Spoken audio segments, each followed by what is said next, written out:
everybody. Welcome to Tabletop Hour, your weekly tabletop show where we go over all the cool stuff that's going on throughout the whole industry. We have all kinds of stuff loaded up for this show this week. We're going to be talking about 40K, we're going to be talking about Sigmar, we're going to be talking about Lock and Load that just happened this last weekend. From Private Press, all kinds of cool reveals for War Machine and not War Machine stuff from Private Press also. And most importantly, we're going to be talking about allergies today. Yes. Because it's Austin, Texas, and this is allergy season. And cats exist. So, it'll be fine. Yeah. So, first off, everyone who's out there in internet land, Warhammer 40,000. Abe? Larry? What's going on? Tell me about it. Well, there's something big that just came out. Is it big and stompy? Big and stompy, with yeah. 2 feet? With 2 feet, yeah. Definitely 2 feet. All right. I suppose if you modded it, it could have more than 2 feet. This is true. Some custom this is builds. True. But no, yeah. So if you weren't already tired of knights and having to kill them on the tabletop, you're gonna get to kill more of them on the tabletop. Yep. So this past weekend, we got a PDF little index kind of thing. 8 pages. Index. Index Renegade Knights. Yeah. So 8 pages. All about knights for chaos. For chaos. Yeah. So and it's a pretty cool little boon that they put out there. It is. Everyone was kind of like, there was in the lead up to Imperial Knights, there was a lot of rumors that Renegade Knights were coming, and they're going to be in the Codex. Renegade Knights are coming. Right. It turned out they weren't in the Codex, but it turned out that probably those rumors were correct. It was just that they were working on a PDF and they were going to release them as a standalone thing. Right. Probably someone saw the little cover page that says Index Renegade Knights and was like, oh, they're going to have a Codex. It's going to be great. Yeah. Which is great because, I mean, I absolutely think that there should be a Codex Renegade Knights in the future. There's no reason for them not to be. Just like we have Craftworld Eldar and Dark Eldar, there should absolutely be a full-fledged Codex Renegade Knights in the future. I definitely agree because I would love to see... So this book got added in... the new knight. First of all, what's in it? The Dominus and the Armiger class knights are in it, as well as the old the Questoris knights. Yep. With their modifiers. I don't think the Preceptor's in it at all, though, right? Like, there's no way you can build him. Correct. There's no free blades in it. Yes. No free blades. And then they got some access to 2 stratagems, a warlord trait, and a relic. So it's very similar to the stuff you got in Chapter Approved for a lot of the factions. Sure. But it's nice, and they updated the points and everything to fit with the new book. Yeah, I mean they rolled a lot of the weapons of the what in the Imperial book is different classes of knights, especially on the on the Questoris side. In Index Renegade Knights, they're rolling them together into one data sheet. So there's one data sheet for the Dominus, and you just build them how you want. Which I guess when you think about it, it's kind of unfair when it comes to a rule of 3, right? Technically, yes. You're right, because you're really limited. I mean, it doesn't matter on the. Were you going to be taking? Anyway, yeah, like were you going to be taking 6 Domini? Right, because you're out of points anyway. Yeah, but I mean, it does for the Armigers. I guess it's yes. I guess that's the one that kind of matters, but I still think that would be like 9 Armigers is how many you can take right now, so you can't take 18, which is a lot of points. Interesting. Just an interesting. If you're a Chaos player, it's the greatest thing ever. It's pretty. Doesn't matter. There's no point in complaining about it. It's really good. All of a sudden, Chaos now has Chaos already has a huge amount. You get Chaos Demons. You have Death Guard. You have Chaos Space Marines. I'm sure there's Thousand Sons. All those guys now are going to get access to all the big boy support, which means I think in general what you're going to be looking forward to on tabletops is you're going to see more knight on knight games. Going to be knights on both sides of battles. Huge amounts of hobby and conversion opportunities. Oh yeah. We've already seen Duncan and some of the various Games Workshop guys putting their stuff up on Twitter. You guys who are watching us, you should definitely follow. If you do not use Twitter for following Warhammer 40,000 and whatever your favorite hobby is, you really should. There's a lot of good stuff there. There's a lot of really good stuff. All the actual people are over there. Yeah. Right? That's the big difference. Is that a lot of a lot of organizations are on Facebook, but the people are on Twitter. Or easier to find at least. Yeah, and you can talk. And you can talk to them. And respond to them. And they're it's a more personal way of interacting with all the people who you think are cool in your hobby and your favorite companies, and you get to see all of it. If you like them, you're going to see all of it. So Larry, are you on Twitter? I am. By yourself? I am. I can go. And as Bell Wassels. There we go. I'm Wait, how am I on Twitter? I'm Laudo. Lauro. How am I on Twitter? With a computer or with an app? I didn't know. I forgot what the name of my account was. Are you? I am on Twitter. Really? What are you on Twitter? Yeah. It's secret. Fine. You can't blame him too much. He's not our social media manager. I am. That's true. Yeah, she's on Twitter for sure. I don't tweet about gaming stuff. I tweet about travel stuff mostly. So I tweet about everything. Yeah, I haven't tweeted in a while. But I would love to see a full codex at some point, because you could have an interesting. Whereas the Imperium gets the Preceptor, you could have a Chaos version of that. There should absolutely be Chaos. Specific I mean, same thing. It's going to be incredibly easy for Games Workshop in the future to make a Knight accessory sprue for Chaos. For Chaos, a Renegade accessory sprue that'll have like whips and tentacle things, and and little add-ons to put onto the ends of the guns with screaming demon faces. I mean, the really cool thing, and new masks. New masks, obviously. New masks. The really cool idea to me would be like Chaos version of Freeblades, right? Because rather than Freeblades, you'd have like your demonically blessed guys. I mean, I think you can argue that they're all effectively Freeblades. Sure. But I mean, there are whole knight houses that follow. Oh, Chaos. sure, I mean, absolutely. There's whole worlds. So this is true. Having like your blessings of the dark god. You just want anti-paladins in 40k. That's what really. You want. They're called black guards. I am the black knight. Yes. But it'd be really cool. So that there's definitely. And I want some stuff there. And I want some named characters, for sure. Oh, sure, definitely. Chaos Knight characters would be great. Just a great addition to the game. A wonderful addition. But for right now, we've got the Index, and I think the thing I assume Goat Boy's excited about being able to run, like, Mortarion, Magnus, and a Dominus with the Harpoon gun at this point. Sure. As we've seen in past editions, there are some subtle differences, including actually one particularly big one, which is that Chaos Renegades on the Questoris, they can take dual battle cannons.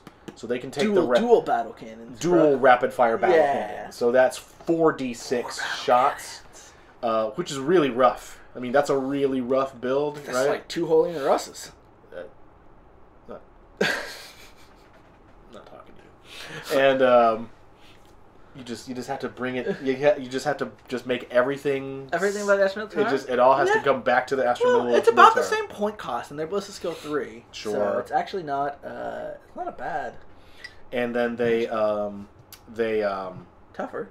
And then there's a particular stratagem that they get that's going to be really interesting. And let's talk about that. Yeah. That stratagem, we're looking it up right here. We have the PDF so here. So they actually get two stratagems. One of them's kind of just a reprint, I think.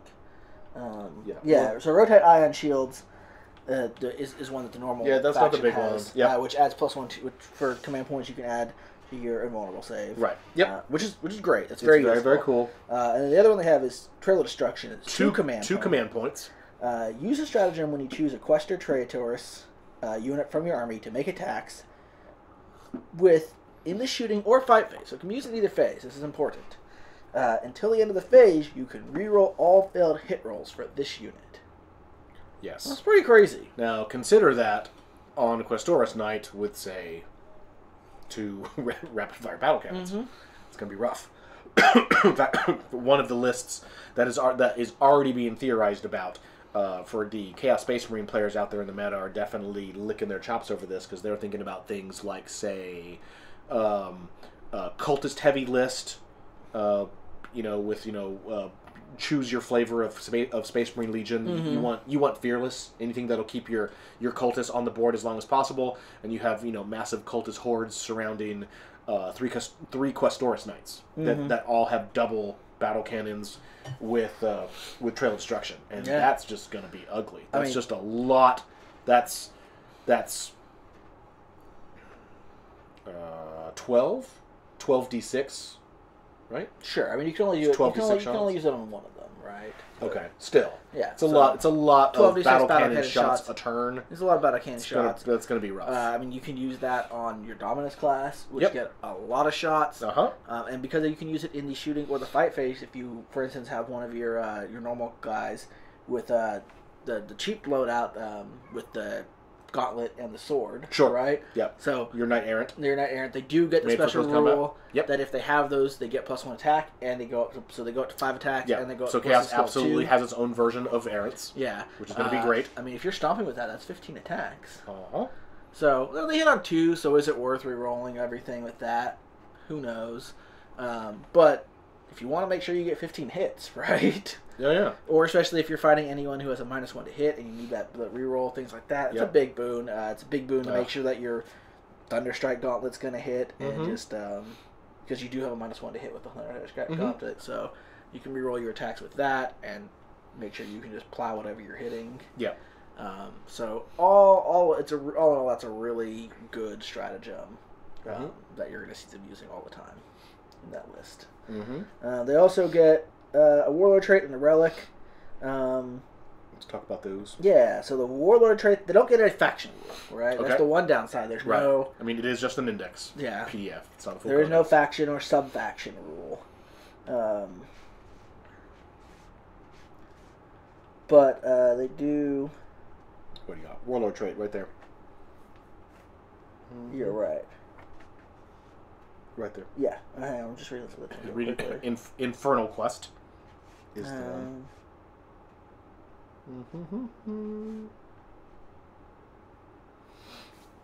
I think they get a few extra command points too for taking a lance. Yeah, so they do get that bonus. Then they get the Warlord trait Infernal Quest, which is basically your Warlord gets objective secured. Okay. And he counts as 10 models. Okay. Instead of 1. Not bad. So it's not crazy. There are better Chaos Warlord traits to take. Sure. If you have someone. But if you really want to get that objective, throwing a Titan on there. Basically. And being like, well, you got to have a lot of models survive nearby me. It's going to be hard. Traitor's Mark is their relic. They're one. They're one relic. And they don't have a stratagem to get it. So they have to... You can only get it if your guy's the Warlord. Right. But if you do have it, enemy units must subtract 1 from their leadership characteristics while they're within 12 inches of this unit, or 2 if they're within 6 inches. Okay. Now, Knights have a pretty big base. Yeah, that's a very large section of the board. So that is a pretty nice section of the board. I'm not a huge fan of leadership. In general, in 40K. They're not that great. But, I mean... If you were running some Night Lords with as allies, right? With raptors and some spawn or whatever, right? A bunch of things that are all scary. I think you could probably combo it to get like a -7 leadership if you get everything right. I think my general, which will never happen. Well, my general you could probably, idea, but you could probably routinely get like a -3. But you could probably get a -3 fairly mildly. I mean, my big thing is that like if you're comboing everything to get like a -7, how is that unit alive? Right?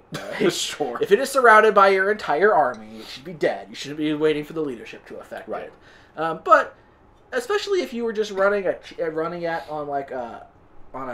errant and throwing him to combat. Oh, sure. And just being like, he's just going to run into combat. Right, and chop all you guys down. You know, kill 5 or 6 of you and then give you a -2 to leadership. Yeah, that's pretty good. That's not horrible. Yeah. He's big enough that he can do enough wounds to actually make that matter. Or running up with the giant flamethrower on the Valiant. The giant flamethrower is always good. Yeah, so always good. Chaos do get access to the best anti-aircraft weapon in the game. Don't forget that. That's true. Now. The Super Flamer. Yeah, so watch out, Dark Eldar, because all you Dark Eldar flyers, that's the answer to you. Yep. Because no Venom's gonna survive that thing. Just set them on fire. Always works. So I think the big problem is that you have to take the Warlord trait in order to get that relic. That would be a decent relic on its own if you could just take it. Not crazy, but there might be some combos that I could pay a command point to take it. But because it can only take it with the Warlord trait, you're probably not going to see it unless people are running real fluffy lists that are an all-night list. I think, like Larry kind of hinted at, you're probably going to see a few knights backed up by like a bunch of cultists with an Iron Warriors Warlord who has the automatically pass all leadership checks. Well, Abe is talking about that. I am currently looking up. That's probably the big one. Now there was some more night news though. In addition to this index, go ahead. Forge World or Warhammer Community and Forge World did announce that they are going to be updating all of the new knights for 30k, so you'll be able to use all the knights that just came out, the Armiger and the Dominus classes for 30k. They're going to get rules for that, which if you're playing 30k is pretty awesome. You can, and just makes those a better buy if you're into both games. But they also announced that they're going to have an open day next month, I think they said. Yes, there's a Forge World open day next month. Next month they're going to have an open day, and they are going to be announcing some new Forge World Knights based off of the with weapons and upgrades. Yep. Based off of the Armiger and Dominus. Seen Forge World actually kind of going back to excuse me, going back to basics and using little upgrade kits and things like that. They showed off an like Armiger with like a claw hand and a different head. Face. Yeah. So I expect that just as you guys remember way back in the day when Forge World first did like the Mark IV Dreadnought, and they made just a gazillion Mark IV Dreadnoughts for all the different Space Marine chapters and all kinds of just crazy things. I have no doubt that they're going to go gangbusters on doing special versions of these plastic knights.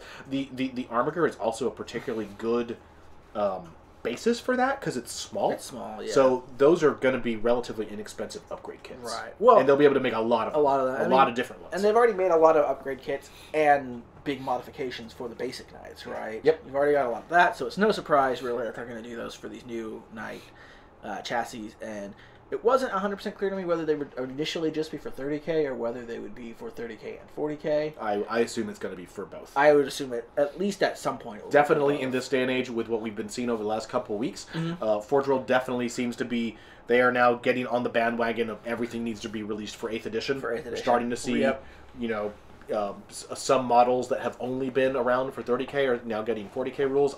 Like the Termite, I expect that this is only going to continue. I think it's only a matter of time until all those things move over, and we're going. I mean, because they're just why would you artificially limit sales? Yeah. We also have facts. Oh yeah, facts came out. There are facts. How many facts did we get? Several. We at least 4, but we're going to go over the big one. Were they on the back of a Snapple lid? No. No. It's different. No. They were not. Imperial Knights. This is the fact. This is the one everyone was waiting for. I'm going to just read these quickly. There wasn't a huge amount of things in here, but they were good. There's some errata on High King Tybalt's Crusading Host. We're not going to mess with that. Facts, however. Can free blades in super heavy auxiliary detachments have qualities and burdens?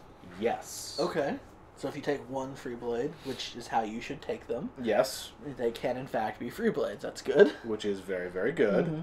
And then we have, which means I think if you're taking one in, because I don't think you can get the normal ability. You don't normally get their house rules if you take them in a super heavy auxiliary attachment. I think.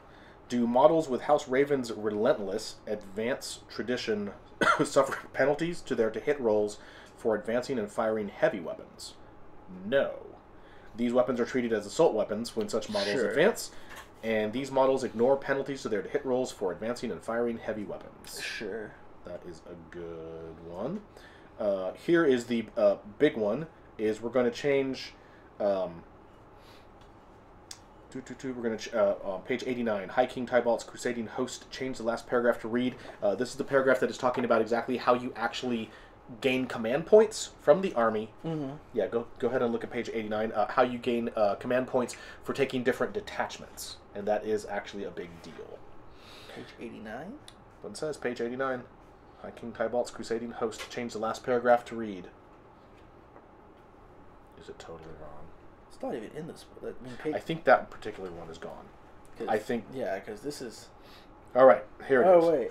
Well, I mean, this is High King Tybalt's Crusading Host, but there's no rules on it. Sure. I believe, go past it one page. Somewhere there's the page.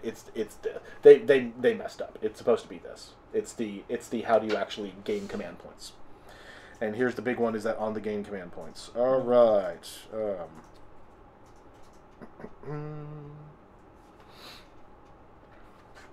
Errata. I feel like this army fulfills the requirements of the super heavy detachments. As it's battle forged, you receive 12 command points. The army receives 3.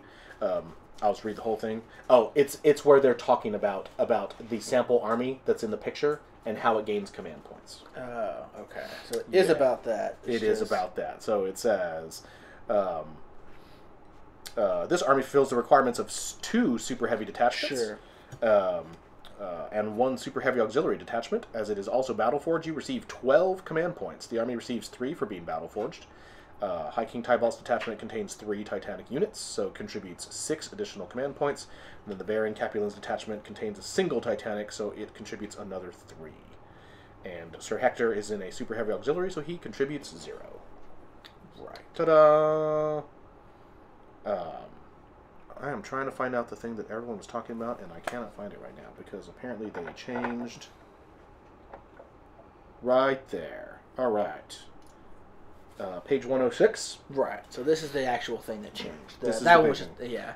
And this is something that that I was kind of mentioning that the Renegade Knights got this rule also. Yes. The command benefit of each Imperial Knight's super heavy detachment is changed to none if it does not contain at least 1 Imperial Knight's Titanic unit, and it is changed to +6 command points if it contains at least 3 Imperial Knights Titanic units. So what that means, that is actually a big change. Well, so it's a big change. Because that means now you can take like 1 Dominus and some Armigers and still get command points. Right, and that's the base rule was what they had it originally was Knight Lances, which was so you get the free characters in each detachment, and then the command benefit of Imperial Knight Super Heavy Detachments is changed to none unless it contains any combination of at least 3 Quester or Dominus class. Right. So it had to have 3 real Knights to get any command points, and at that point you got 3. And that basically completely shut out Armigers. So and meant you had to take a lot of Knights to get any real command points. Right. So whereas now you gain the 3 by default as long as 1. You have 1 Titanic thing in there. So you can take a Dominus, or you can take a Questoris, and then a bunch of Armigers, and still gain 3. And still get 3. And if you have 3 big guys, then it's 6. Which makes taking an all-night list without having to shoehorn in like a CP battery of guard much more viable. Because now, like we saw with the High King Tybalt's list, if you can take 4 big knights and 2 armigers, right? And that will get you 12 command points by itself. Right. Well, you can, and if you like Armigers, like you could, if you want to run an Armiger heavy list, you're going to run detachments that are, say, you know, you could run you could run 6 Armigers, and 1 Titanic, and still get the 3 command points from that. So you could, you could have 12. I mean, these are very high point games. Yeah. But you can run Armiger heavier lists now without being completely shut out of the command point game, which, like Abe was saying, would force players to do. I mean, let's be honest, everyone is still going to take the Imperial. They're still going to take the Astromil. Now I can get 17 command points. Right, they're still going to take the Astro Military Battery. Yeah.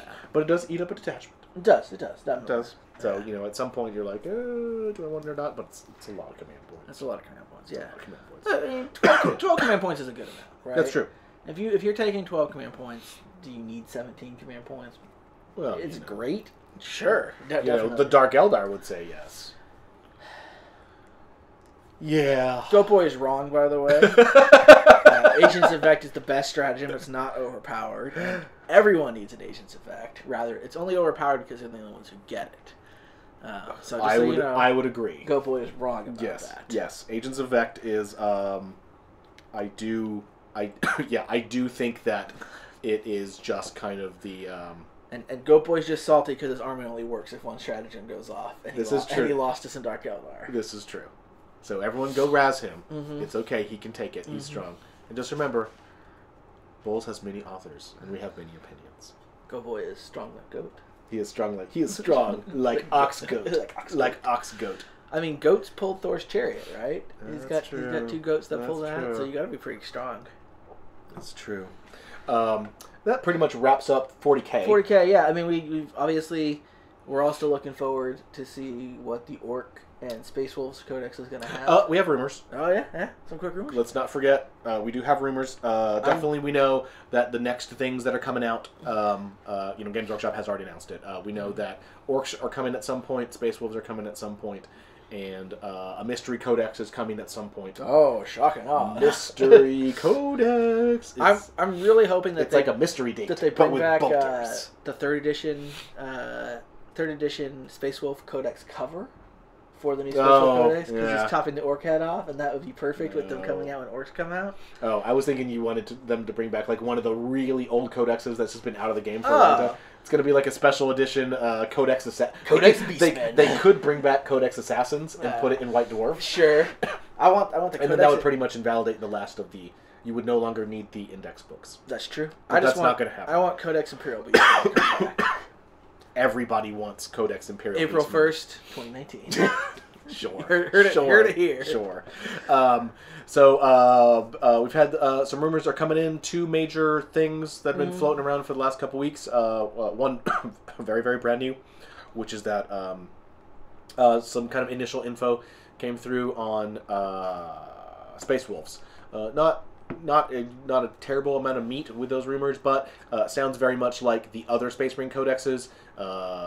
No quote-unquote new units. I fully expect that, like we see in most of the codexes, there probably will be a new unit that that uses an existing model. Sure, because they've done that. They'll probably get the Primaris. It'll be like the Primaris Lieutenant, right? Because they're right. So basically, they're going to get all the Primaris units are going to be folded into the Space Wolves. I mean, I think this is going to be a codex that is very, very much like Blood Angels and Dark Angels. Yeah, it's going to be that. Honestly, I almost that there's supposed to be a series of reboxed Primaris kits that are Space Wolf Primaris. Sure. Not a surprise. So we're going to see a lot of that, and then all the normal stuff they do. They're going to be cards, and there's going to be dice, and there's going to be all kinds of stuff. So that was there. The more interesting, we know orcs are coming right around the same time. All of this is supposed to be mid Q3. Don't know exactly what that means on the rumor mill, but mid Q3, just doing some basic math, sounds like August to me. Sure. And we'll talk about why that kind of makes sense when we get into Age of Sigmar here in a few minutes. Yeah. And then the quote unquote the big mystery is, what is the mystery codex? Because there is supposed to be a third codex out there that is not Genestealer Cult. So that leads us to believe that Genestealer Cult is going to be coming out dead last. They will be the last codex released. Is there ever going to be a last codex? You know what I mean. Sisters of Battle are going to be after these. They don't count. We know Sisters of Battle. That's a new codex. Okay, It's not a new codex. That's fine. It's an index. We know Sisters of Battle are going to be. That's fine. Unless they don't release Genestealer Cult until like December. Until they just wait. December 2019. Oh, you Genestealer Cult people, you get nothing. We showed you this picture just as spite. Probably not. And there's been talk about what that's going to be. One of the rumors that has been floating around in the mill is that there may be an Inari Codex coming. What? Hrud. Could be Hrud. Space Skaven. Space Skaven. I want Space Skaven. Everyone who wants Space Skaven, raise your hands. Okay, there we go. Yeah. All right. So, why does it make sense that they're going to wait till August for new stuff? Because dun dun dun dun. Is there like something else that Games Workshop is releasing in between then and now? Yes. Soul Wars is now out. You can buy it. This is not news. This is on store shelves. You can go buy this right now. It's fantastic. It's beautiful. They've redid all Stormcast Eternals. Age of Sigmar 2nd edition. First edition was all about Sigmar versus Chaos. Chaos. And apparently he's just kicked Chaos's ass enough that they're not worthy of being in the 2nd edition box set, and they've been replaced by Nagash and his legions of ghosts because he's up to no good. I like to consider this the Scooby-Doo edition of Age of Sigmar. Nagash was Old Man McGee all along! He would have gotten away with it. If it wasn't for those meddling Sigmarites. So what we have seen in the past couple weeks is in the past couple days, is we have seen the reveals from Games Workshop of there are 2 new codexes coming. They are not these codexes; these are their closest equivalents. Shockingly enough, Battle Tomes, Larry. Battle Tomes.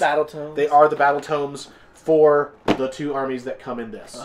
So there is going to be the brand new Stormcast Eternals, who are the Space Marines of Age of Sigmar.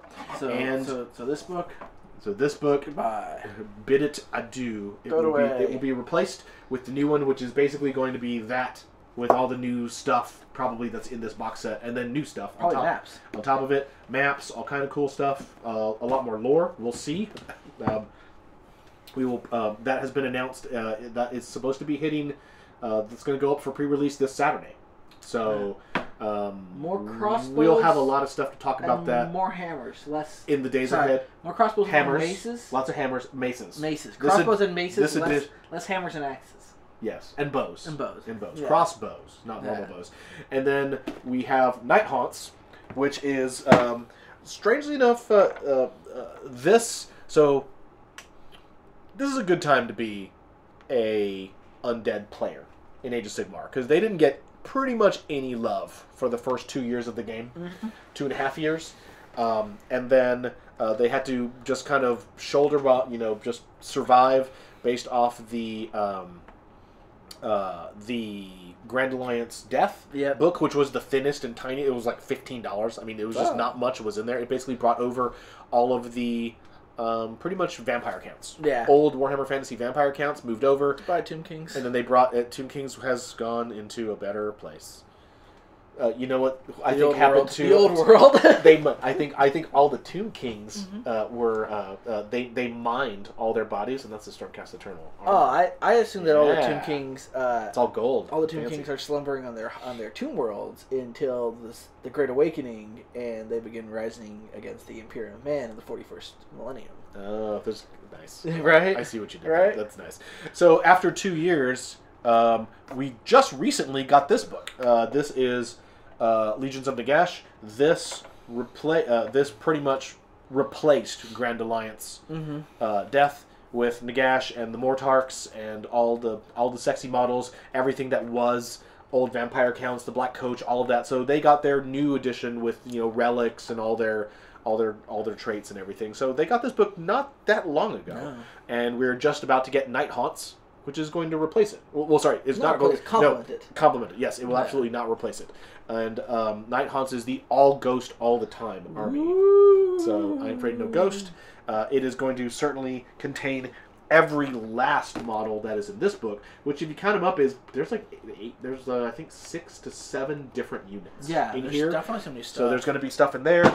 We've seen the new Mortarch of Grief, who's going to be the general for that army, and there's going to be new stuff added onto it as well. There'll be there's a lot of ghost elements that were in this book that I'm sure are going to make their way over into it as well. So not clear on exactly what the unit count is on that, but probably well over a dozen. Oh, I know a dozen. I mean, they seem pretty. Which will be solid. Yeah, they seem pretty interesting. I think it's interesting also that they're coming out right after the Deepkin, right? Yes. Because the Deepkin are kind of like probably one of the hardest armies to paint and build. Yes, really complicated, and really difficult. And like the Night Haunts are actually probably the easiest army to paint in all of. And they're beautiful. That Games Workshop makes pretty much because like. It's like some white and blue, right? You need like 2 colors. Almost. It just depends on what your personal choice is of ectoplasm. Sure. So go watch Ghostbusters a lot. Are you more blue or are you more blue green? Ghosts? You want green ghosts? You want evil red ghosts? Purple ghosts? An evil red Night Haunt army could be good. Could look pretty cool. I mean, really, the personal key is, choice, right? Can you LED the whole army up to be glowing and stuff? Oh, you almost could because a lot of them are pretty much they're very like hollow. They have hollow bodies. Interesting hobby challenge. There's your hobby challenge. So Night Haunts is coming. Promises to be a very interesting army. They're all gonna so far based on what we saw on Soul Wars. Kind of the distinguishing characteristic of the army is they all have an invulnerable save.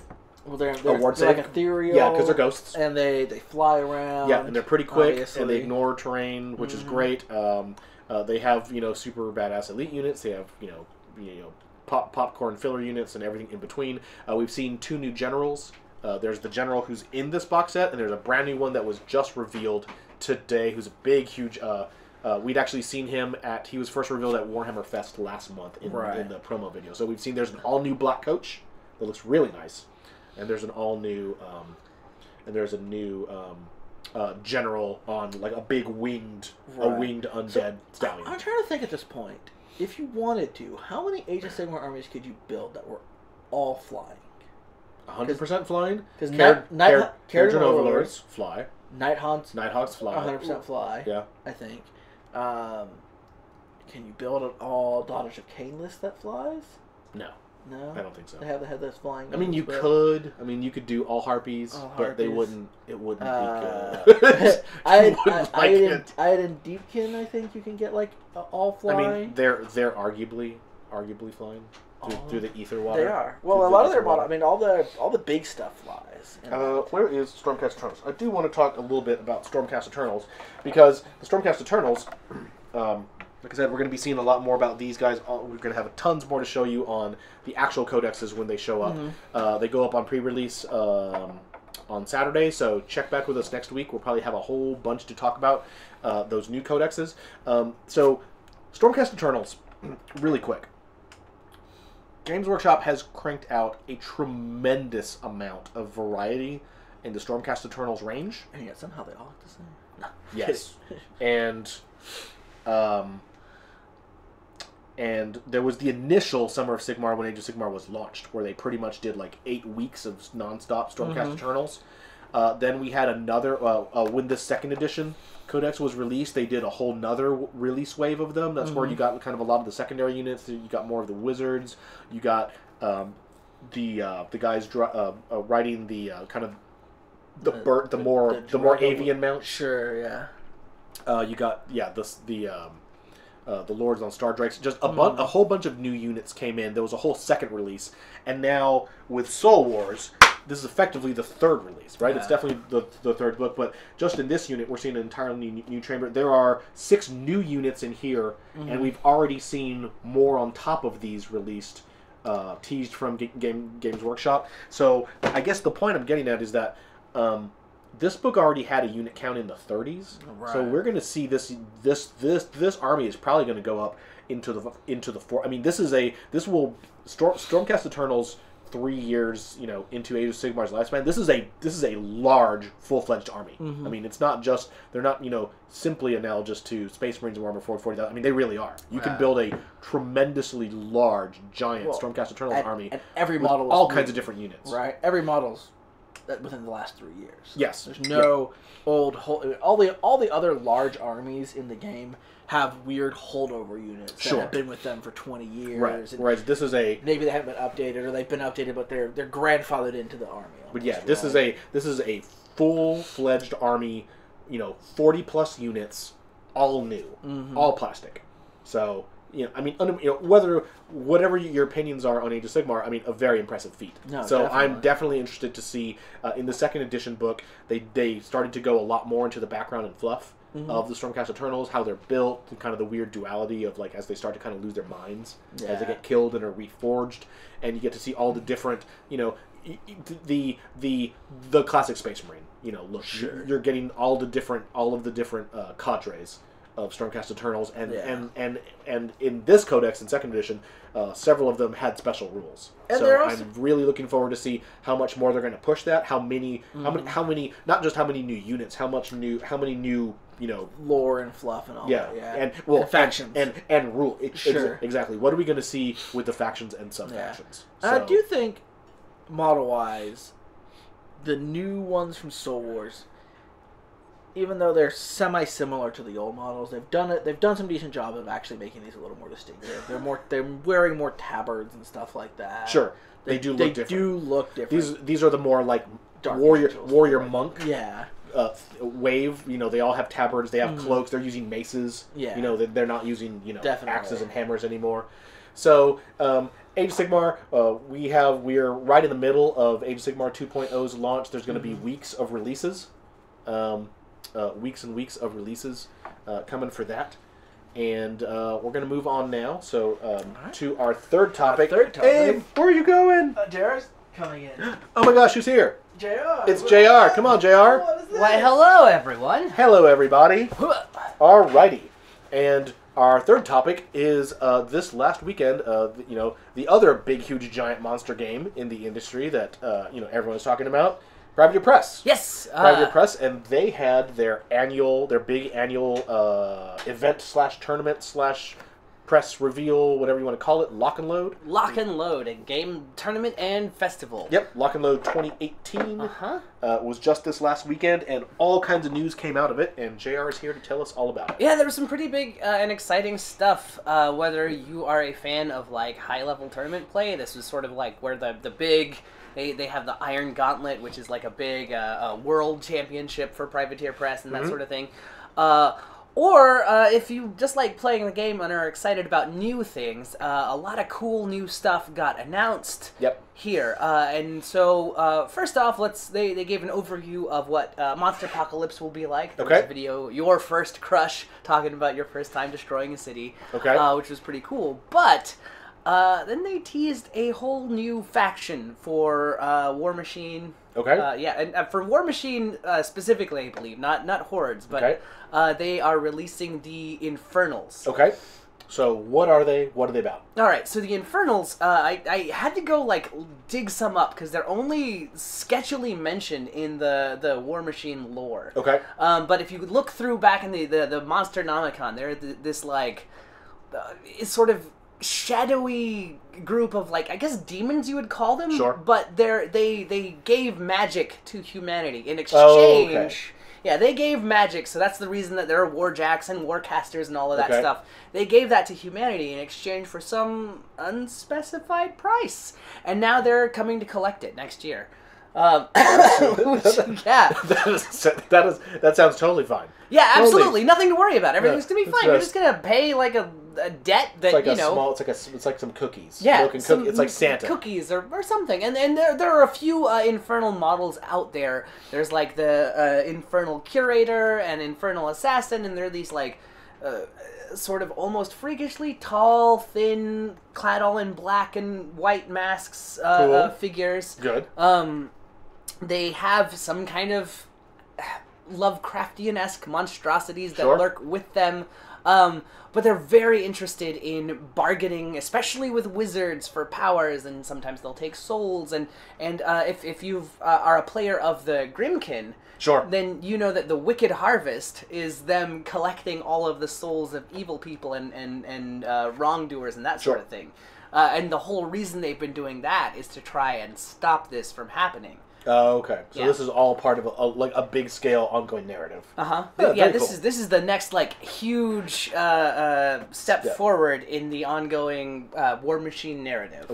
So now you've got like a whole new faction of villains that'll be coming out soon. There's not much out about them. The one thing that they did say is that this faction is going to be like a play by their own rules kind of faction. Like they're a War Machine faction, but you won't assign focus or generate fury. Like it's going to play very differently. So I guess they're experimenting with the rules and stuff like that.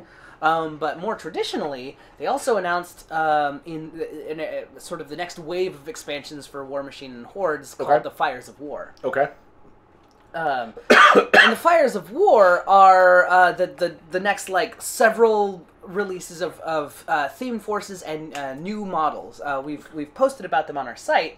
If you want to like go look at the pictures and stuff for yourself. There's a whole lot of if you go to Bell Lost Souls and go back 1 or 2 pages over the weekend, we have several posts. Absolutely. About all the reveals from Lock and Load with pictures and all kinds of stuff, so go check those out. Yeah, but there's a lot coming out. There are 3 new theme forces that they mentioned, so we know what the next 3 are going to be. There's the Tharn, which are these like savage kind of cannibal barbarian types.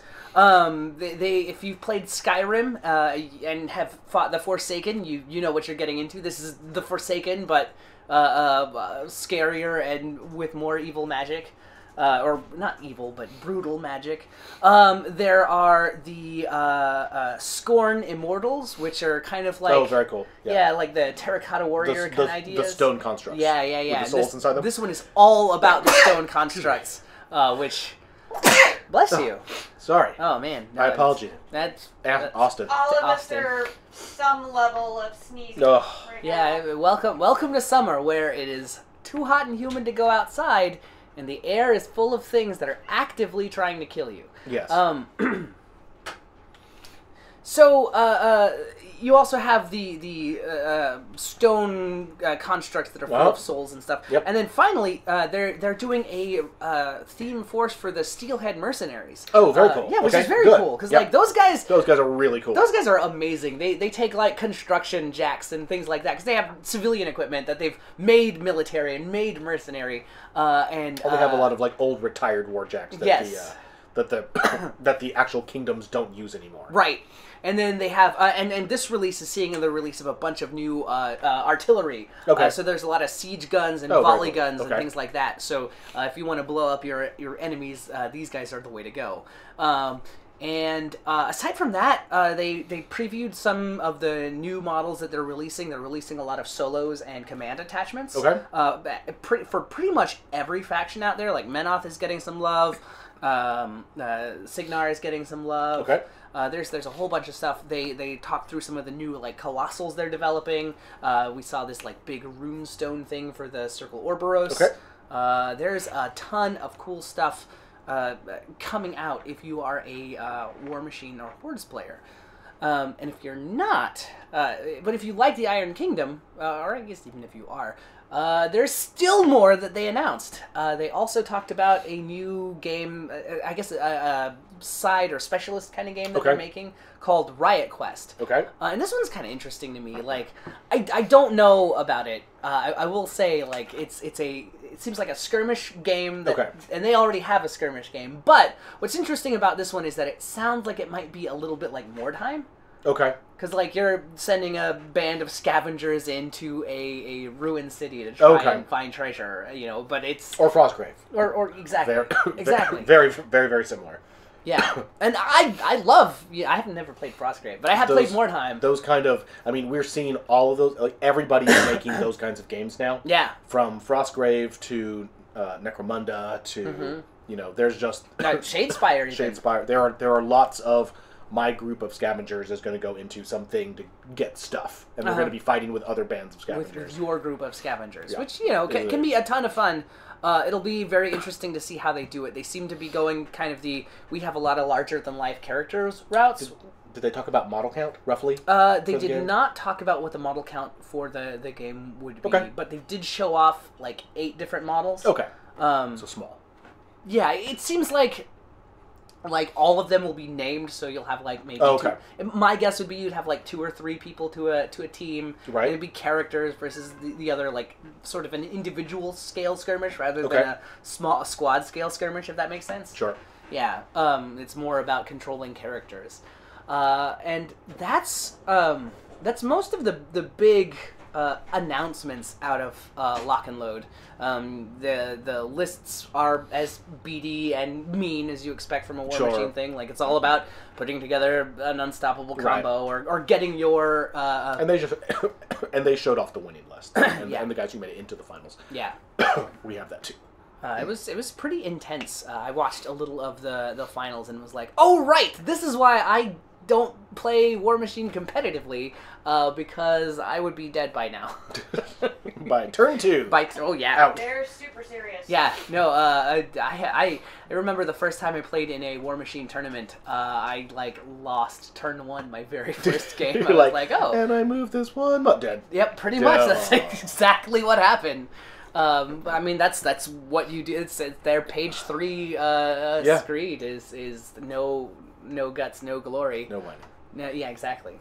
And that's the news from Privateer Press. All in all, it seems like a pretty exciting week for things with Age of Sigmar and the new Privateer Press stuff rolling out. I'm excited to see what we get for 40K. I'm excited. That should be Space Wolves and Orcs in the weeks ahead. So have you? I was talking with Adam about this. Yes. But have you weighed in? What do you think the next box set is going to be? Right. So Forgebane, Adeptus Mechanicus, well, but really secretly Imperial Knights and Necrons. Yes. Ahead of both. If they're doing another box set, what do you think? What do you think it would be? If they do another box set, I think I would not be surprised to see an Orc set, because its classic is Orcs versus somebody. Right. So they could very easily put out if they're doing Orcs and Space Wolves back to back, there's your box set right there. But isn't that one already? Well, I mean, they've done most of the classic combos have been done at some point in the past. Fair enough. I mean, they've been doing it for 30 years. That makes sense. So, yeah, there hasn't been one done recently. So, Blackreach was the last one for that? Yes, and Blackreach was Orcs versus... I believe it was Space Marines. It was, but I'm trying to remember. Excuse me, I don't remember what the chapter was. Yeah. In Blackreach, it might have been. You do Orcs I want to say it was Black Templars. You do Orcs versus Eldar and sneak in your new Yunari unit. There you go. That's how you do it. Orcs Yeah. versus Eldar and get the Inari. Yeah. That's a weird combo. That is a weird combo. You rarely see Xenos on Xenos. It's Imperium versus somebody. Yeah, it's always Imperium versus pretty somebody. much how you. That's like your classic box set. It makes sense, but it would be interesting to see like Xenos on Xenos, and watch like who buys it and who doesn't. Yes. It was Ultras versus. Yes, of course. Versus yes. of course. Ultras versus Ultramarines. You can do Space Wolves versus Orcs is also just as classic. Yeah, I would play that.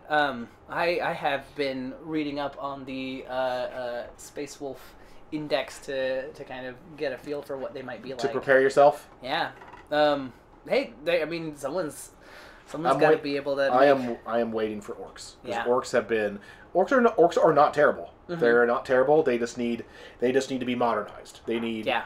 They need. They have a very large range. It's mostly plastic, and they need. They have a handful of very old kits that need to be moved over from fine cast into plastic, or just one or two incredibly ancient plastic kits that need to be updated. And then other than that, they just need they need the modern codex treatment. They need they need their 3 pages of 36 stratagems and all their relics and and all their crazy their orc boy or gang lists. Yeah, and they need all their point tweaks. Yeah, and they're going to get cheaper because everyone who gets a codex gets like 20. So if you take Orcs and you make them 20% cheaper, and you give them a bunch of stratagems and cool stuff, There you go. What I want them to bring back is Foot of Mork. That's what I want for all you guys who remember Foot of Mork. Yeah. Back in when was Foot of Mork? Abe, off camera, Abe. You remember? It was like 2nd edition. There was a magic supplement. There was a magic supplement in 2nd edition that had a bunch of the distinctive spells that the different races use. This was back. There were no miniatures for this. They were all cardboard cutouts. And Foot of Mork was a giant. Was it like an actual? It was a foot. It was about the size of a foot. It was green and it was a foot. And everyone else got their spiral and their circles or their flamethrower, and the Orcs just got a foot. And they would cast Foot of Mork, and you just put the foot down, and whatever it hit got smushed. That's what I want. That makes sense. I mean, now I guess in 8th edition it'd probably be like draw a line between these 2 points, and that's the and then the foot. Yeah. Right. Yeah, that's what I want. I could see that. Hey, they've done endless spells. That's true. Age of Sigmar got endless spells. Hey, whether the endless psychic powers coming to 40k. That's another interesting thing. Is like what from Age of Sigmar 2nd edition is going to infiltrate its way. That's another interesting thing that we just saw today. Going back to Age of Sigmar, is we did get a really interesting reveal today because we got pictures of endless spells for the new factions. Yeah. Which is intriguing because so far we've seen Malign Sorcery, and Malign Sorcery has the big set of generic miniatures for endless spells that anybody can use, and but clearly they've decided that that's a good idea, and they want there to be faction-specific ones too. Yeah. So what this means is that we saw they showed a picture of some death ones. There was like a sickle and a scythe and some scythe and a chest and an hourglass. Yeah. And then Sigmar had like a tornado. Tornado full of hammers and like a comet. And a disc too. Okay, so I mean, you can see where this is going, right? Which is that this gives them a concept to one. Make endless spells not just generic to the game, but they want every faction to have them. It also gives them a new kit that they can sell for every faction, and if you play that faction, you pretty much have to buy it, right? And we all know, so if they've done it on these two, it's only a matter of time. This is going to happen to every one of them, which again, that's yet another theory where I don't know if endless spells will come direct in a direct literal like translation into 40k, but I think that concept of there being miniatures associated with psychic powers, that's something that Games Workshop would be very, very keen to bring over into 40K for the same reasons. It's going to make the game look more visually interesting, and it gives them an entire new suite of stuff to sell. Well, because you already have the Mutalith Vortex thing. Sure. You could easily do like, yeah. this is a Warp Storm or a Psychic Maelstrom or Rift or something like that. I would not in any way be surprised to see at some point down the road, pretty much malign sorcery for 40K. A new magic supplement, a psychic power supplement that has rules for how to use these things with a whole bunch of generic ones, or faction specific ones. I know how you could start pulling something like that off too. And the reason I say that is, one, they're doing it. Age of Sigmar is having this now too. They've done this in 40K before. There was a supplement called Dark Millennium. Back in 2nd edition, that was just a standalone box set that was a psychic add-on for Warhammer 40,000 that had advanced psychic rules. Cool. With all kinds of weird templates and custom stuff. They were all cardboard back then. Sure. But they've done it before. So they could do it again, but better. Yes, with miniatures. Just make something in the lore, the narrative about how Ahriman finally broached the doors of the Black Library and stole a tome, and ooh. It would be very easy, and people would buy these things up like hotcakes, and they'd use them on the tabletop. It would make your games look cooler. I'm going to go try and pre-order them after this, so yeah. Foot of Gork, calling it. Foot of Gork. Or Mork. Yeah. It could be either. Yeah. You never know. Man, maybe orcs will get the Eldar psychic discipline treatment. They'll get something of Gork and the something of Mork. You flip it around. That would be amazing. I want a giant plastic foot made out of the glowy green material that Necrons get. Oh yeah. Just make it out of the crazy fluorescent green. All over it. All right, guys. That pretty much. I would like to interject and say Foot of Gork. Oh. Is what it was called. Yes. It was great. If everyone out there in chat, tell me you don't want that. Tell me you don't want the orcs to receive a big, giant, green, like a glowy plastic, like the Necron plastic. Like death. Just a giant plastic foot. I'd be all over that. It'd be great. Can we make the sound like the Monty Python foot? Yes. Yes. That is the sound. Absolutely. Yep. That's the sound. On that note, everyone, thanks for watching, and we will be back next week.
Don't forget to subscribe. Thanks for watching.